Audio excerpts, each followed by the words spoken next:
演員陳豪2019年創立嘅咖啡品牌 Bloom's Coffee 近年喺各區開設門市。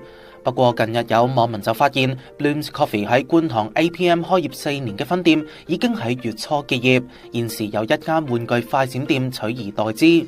陳豪星期四出席活動嘅時候就解釋，原來係因為呢個原因而要結業。其實我哋唔係唔想做我哋想做嘅，咁但係佢哋想收翻嚟有其他發展，咁我哋冇乜所謂咯。咁咪睇下遲啲再揾其他位置咯。係啊。佢嗰度係第時會揾翻去觀塘揾鋪定點啊？睇下咯，睇下邊度咯，因為而家都有好多吉鋪，同埋睇下我都話睇下個地點，睇下嗰個租金。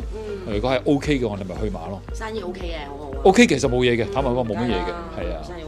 咖啡店嘅 APM 分店不時引起網民討論，曾經有網民發文問：咖啡店對出有台有凳嘅空間，到底係咪屬於鋪頭？因為90%以上佔用空間嘅人都唔係顧客，甚至有網民話買咖啡之後冇位坐，久而久之就冇再幫襯啦。